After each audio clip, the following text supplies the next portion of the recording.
ឆ្នាំថ្មីផាត់ព្រួយណាកូនណា20កុដពីដើម8ដល់20កុដនេះគឺរមកចាំតែខ្លួនឯងទេរមកចាំតែអ្នកជំនាញខ្លួនទេអត់សារលុយទេណាកូនណាអាយកៅច្រើនជុកពីច្រើនគេថារកាក្រាប់ពងខំប្រឹងព្យាយាមកាយដើម្បីយកមកចិញ្ចឹមជីវភាពតស៊ូអំណត់ព្យាយាមទោះខំប្រឹងធ្វើនៅចំណុចបែបណាក៏ដោយដើម្បីយករបស់ឬមួយជាទ្រព្យដើម្បីមកចិញ្ចឹមបាញ់អ្នកជំនាញខ្លួនតើណាកូនហ្នឹងថាឆ្នាំរកាប្រហែលឆ្នាំនេះកូននឹងអាចកៅខ្លាំងបំផុតមែនតើទូកូននៅពេញវ័យកំពុងវ័យស្អាតកំពុងតែពេញវ័យញ៉ាំឆ្ងាញ់ដេកស្រួលតែកូនដែលបានដេកស្រួលញ៉ាំឆ្ងាញ់គេទេបានថាពងពេញវ័យដែលប្រឹងរលុយតើណាកូនហ្នឹង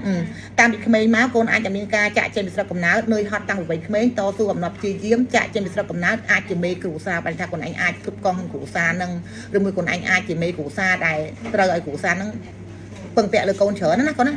ជីវិតកូនឯកោតាំងពីវ័យក្មេងមិនសូវបានភាពថ្នាក់ថ្នមផ្ដល់កម្លាំងចិត្តឬមួយអ្នកយកចិត្តទេព្រោះឯកោមើលមកឆ្នាំរកាធាតដែករឹងមាំតែខាងក្រៅទេតែផ្លូវចិត្តកូនគឺទុំជ្រាយបំផុតរាល់ថ្ងៃកូនក៏ចង់បានមនុស្សមកថ្នាក់ថ្នមលងផ្ដល់កម្លាំងចិត្តដូចជាអ្នកដទៃតែកូនអាចទុំជ្រាយបានទេតើណាកូនហ្នឹងទោះកូនយំនៅក្នុងបន្ទប់ហើយកូនត្រូវជួបតែភ្នែកបន្តដំណើរទៅធ្វើការទៀតដែរឬមួយបន្តដំណើរទៅរកលុយទៀតដែរដោយសារលេខកូនមិនអាចទុំជ្រាយបានទេបើកូនមិនពឹងខ្លួនឯងអត់មានអ្នកជួយកូនទេណាកូននិយាយចេះខ្លួនមួយទុំគេហៅថាក្បាលទី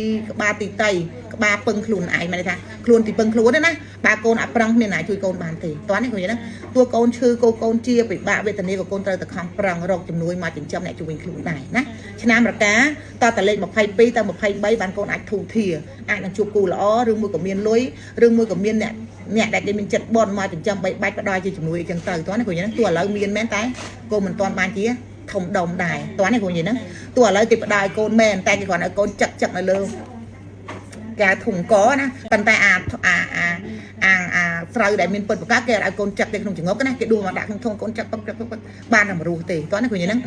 អញ្ចឹងឆ្នាំរកានៅក្នុងឆ្នាំនេះកូនអាចជួបទុកវិបត្តិ5ខែទៀតអញ្ចឹងមកផុត5ខែទៀតគឺកូនធូរហើយកូននឹងអាចជួបសំណាងល្អជួបអ្នកថ្មីឬមួយក៏អាចនឹងមានសំណាងមានការងារល្អដល់ខ្លួនឯងមានសមត្ថភាពដល់ខ្លួនឯងតែរាល់ថ្ងៃគឺកូនរស់នៅលើចង្រុកគេចិញ្ចឹមស្គាល់ពាក្យចង្រុកគេចិញ្ចឹមអត់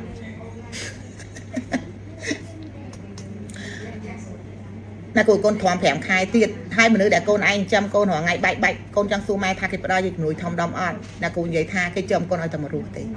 ចាគេអត់ផ្ដល់ជាជំនួយធំដុំឲ្យកូនទេព្រោះលេខកូនចាប់លុយធំវាអត់បានទេ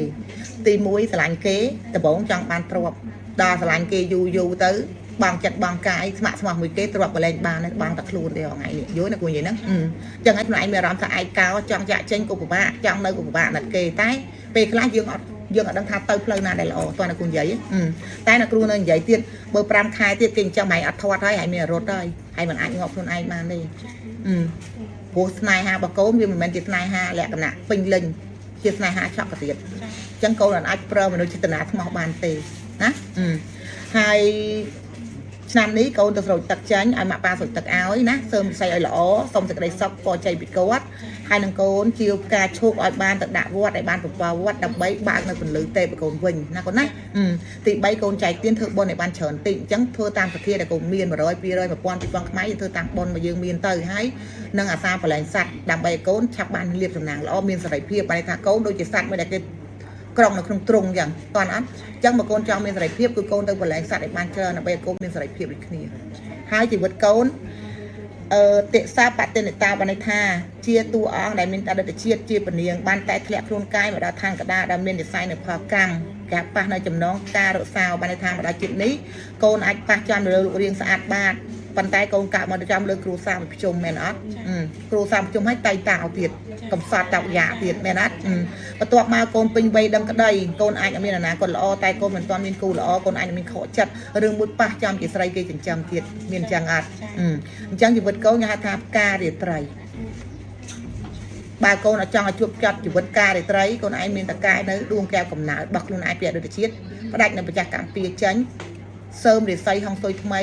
កាយនៅឈ្មោះថ្មីកាយនៅឆ្នាំថ្មីខ្លួនឯងកាយជាការខ្លាយជាផ្កាទេពតែបើឥឡូវខ្លួនឯងជាផ្ការាត្រីតើតើខ្លួនឯងចេញរកលុយពេលយប់អត់រកលុយបានថ្ងៃឡើងគឺខ្លួនឯងដេកគឺតែខ្លួននិយាយវាណាហើយបើខ្លួនឯងមានគូជីវិតក៏អត់សមប្រកបដែរបានតែគេចិញ្ចឹមហើយអាណាតើឲ្យគេចិញ្ចឹមមកជីវិតឥឡូវណាគ្រូសួរអញ្ចឹងថាសួរទៅឆោតល្ងងចុះហើយបើចិញ្ចឹមឲ្យកូនចាយគ្រាន់មានអីបើចិញ្ចឹមឲ្យស៊ីតែមករស់ហើយអ្នកខ្ញុំវិញខ្លួនឯងបានអីស៊ីប៉ុន្តែសួរតាអ្នកដែលរងឯងចិញ្ចឹមកូនហ្នឹងគេស្រឡាញ់អត់គេស្រឡាញ់តែគេគ្រប់គ្រងឲ្យធំដុំអត់គឺអត់គេគ្រប់គ្រងកូនមករស់ទេ